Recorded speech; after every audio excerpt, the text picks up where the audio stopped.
ஐயா, தமிழ்நாடு குடிசை பகுதி மாற்று வாரியம் குடியிருப்பு வீடு மனைகளை பற்றி விளக்கவும். தமிழ்நாடு குடிசை பகுதி மாற்று வாரியம் என்பது அன்றைய ஆட்சி காலத்திலே காமராஜர் அவர்களும் முத்தமிழறிஞர் டாக்டர் கலைஞர் அவர்களால் துவக்கப்பட்டு குடிசைவாசி மக்களின் மறுவாழ்வுக்காக கொண்டு வரப்பட்ட ஒரு மாபெரும் திட்டமாகும். அப்படிப்பட்ட ஒரு மாபெரும் திட்டத்திலே ஆட்சி செய்து வருகின்ற பொழுது அனைவருக்கும் வீட்டு மனைகள் ஒதுக்கீடு செய்தும் மற்றும் பல சாலை ஓரங்களில் வசிப்பவர்களுக்கு அடுக்குமாடி குடியிருப்புகள் கட்டி கொடுத்தும் இலவசமாக கட்டி கொடுத்தும் குறைந்த வாடகையில் வசூல் செய்யப்பட்டது என்பது மிகவும் குறிப்பிடத்தக்க செயலாகும். ஆனால் மக்கள் நலனில் மிகவும் சிறப்பாக செயல்பட்ட அந்த ஆட்சி காலத்தில் மறைந்த புரட்சித் தலைவர் டாக்டர் எம்ஜிஆர் அவர்கள் 1978, 79, 80 ஆண்டுகளில் உலக வங்கியின் மூலமாக 3500 ரூபாய் வீடு கட்டிக்கொள்ள வழங்கப்படும், 3000 ரூபாய் கடனாக வழங்கப்படும், அதில் 3000 ரூபாய் தள்ளுபடி, 3500 ரூபாய் கடனை திருப்பி செலுத்தினால் போதும் என்று ஒரு அரசாணை வெளியிட்டு குடிசைவாசி மக்களுக்காக வழங்கப்பட்டது. அதற்கு வட்டி 10 ரூபாய் மட்டும் என்று நிர்ணயம் செய்யப்பட்டது. அதன்படி மக்கள் பலரும் அந்த 6500 ரூபாய் உலக வங்கியின் கடன் திட்டத்தின் கீழ் பயன்பெற்று வீடு கட்டினார்கள், வாங்கினார்கள். மேலும் அந்த உலக வங்கி கடன் திட்டத்தில் அந்த குடியிருப்பு ஒதுக்கீடு பெற்றவர்களுக்கு 10 ஆண்டுகள் முடிந்தவர்களுக்கு கிரையப்பத்திரம் வழங்க வேண்டும் என்பது அரசாணை சொல்கிறது. 10 ஆண்டுகள் முடித்தவர்களுக்கு அதே போல் கிரையப்பத்திரம் வழங்கப்பட்டது. கிரையப்பத்திரம் வழங்கப்பட்டதில் பலதரப்பட்ட முறைகேடுகளும் நடைபெற்றது. அதை சரியான முறையிலே அந்த துறை சம்பந்தப்பட்ட தமிழ்நாடு குடிசை பகுதி மாற்று வாரியத்தினுடைய துறை சம்பந்தப்பட்ட அதிகாரிகள் கவனம் செலுத்தாமல் விட்டுவிட்டார்கள். இதனால் மிகப்பெரிய அளவிலே நீதிமன்றத்தினுடைய வழக்குகள் சந்திக்கக்கூடிய ஒரு சூழ்நிலைகள் உருவானது.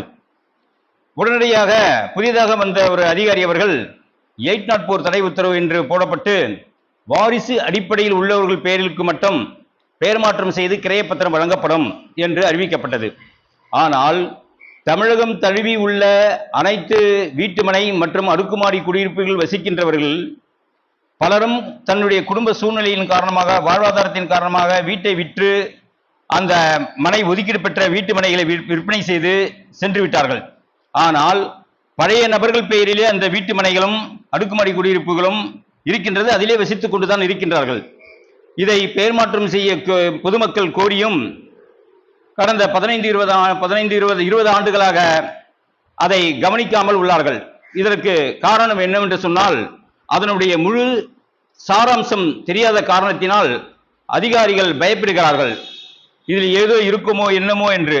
மேலும் சென்னையில் உள்ள அத்தனை மனைகளும் கோடிக்கணக்கிலே விற்பனை, அரசு மதிப்பீடை மீறி கோடிக்கணக்கிலே செல்வதால் அதற்கு எப்படி நாம் கிரையப்பத்திரம் வழங்க முடியும் என்றும் ஒரு தரப்பாக பேசப்படுகிறது.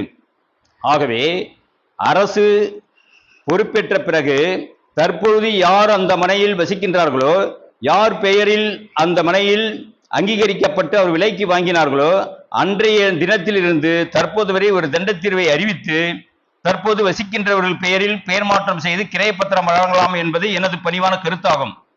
ஆனால் இதை அரசு முன்வந்து செய்யவில்லை. கடந்த 2021 ஆண்டில் அனைத்து இந்திய அண்ணா திராவிட முன்னேற்ற கழகத்தினுடைய ஆட்சி காலத்திலும் இதை செயல்படுத்தவில்லை. கடந்த எடப்பாடி ஆட்சி காலத்திலே தமிழ்நாடு குடிசை பகுதி மாற்று வாரியத்தின் மூலமாக எந்த விதமான நடவடிக்கைகளும் எடுக்கப்படாமல், வாரிசு முறை பெயர் மாற்றங்களும் சரிவர செய்யப்படாமல் அதுவும் கிடப்பிலே தான் உள்ளது. மேலும் முத்தமிழறிஞர் டாக்டர் கலைஞர் அவர்களினுடைய வழியில் வந்த மு.க. ஸ்டாலின் அவர்கள் மக்கள் பணி செய்வதற்காக ஏற்படுத்திய தமிழ்நாடு குடிசை பகுதி மாற்று வாரியத்தை மாற்றி தமிழ்நாடு நகர்ப்புற வாழ்விட மேம்பாட்டு வாரியம் என பெயர் மாற்றம் செய்யப்பட்டது. அதன் மூலமாகவும் நடவடிக்கை இல்லை என்பது மிகவும் வருத்தமளிக்கிறது. காரணம் என்னவென்று சொன்னால், அனுபவம் இல்லாத அரசியல்வாதிகள் இருக்கின்ற காரணத்தினால் முதல்வருடைய கவனத்திற்கு சரியான முறையில் கொண்டு செல்லவில்லை.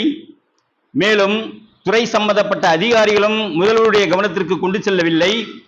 துறை சம்பந்தப்பட்ட அமைச்சர்களும் முதலமைச்சர் அவருடைய கவனத்திற்கு கொண்டு செல்லவில்லை. அப்படி கொண்டு சென்றிருந்தால் நிச்சயமாக மாண்புமிகு தமிழக முதல்வர் அவர்கள் மு.க. ஸ்டாலின் அவர்கள் பெயர் மாற்றம் செய்து அவர்களுக்கு யார் தற்போது விலைக்கு வாங்கி வசிக்கின்றார்களோ அவர்கள் பெயரிலே கிரையப்பத்திரம் வழங்கலாம் என ஆணை பிறப்பித்திருப்பார்கள்.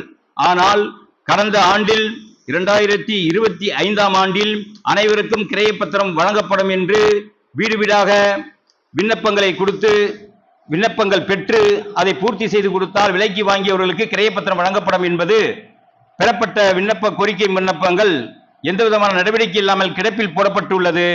இனிவரும் ஆட்சி காலத்தில் தமிழ்நாடு குடிசை பகுதி மாற்று வாரியம் என்கின்ற தமிழ்நாடு நகர்ப்புற வாழ்விட மேம்பாட்டு வாரியம் என்று தற்போது நடைமுறையில் இருக்கின்ற அந்த அலுவலக அதிகாரிகள் இனியும் மெத்தனம் செலுத்தாமல் அரசினுடைய கவனத்திற்கும் மக்களுடைய அடிப்படை உரிமைகளை பெறுவதற்கும் எந்த விதமான நிபந்தனைகளையும் இன்றி குறைந்தபட்சம் 5 ஆண்டுகளுக்கு மேல் விலைக்கு வாங்கி வசிப்பவர்கள் பெயரில் அவர்கள் பெயரில் பெயர் மாற்றம் செய்து ஒதுக்கீடு ஆணையும் மற்றும் கிரைய பத்திரமும் வழங்கி அதற்குரிய அங்கீகாரத்தை வழங்க வேண்டும் என்று தங்களுக்கு நான் பணிவன்புடன் கேட்டுக்கொள்கின்றேன்.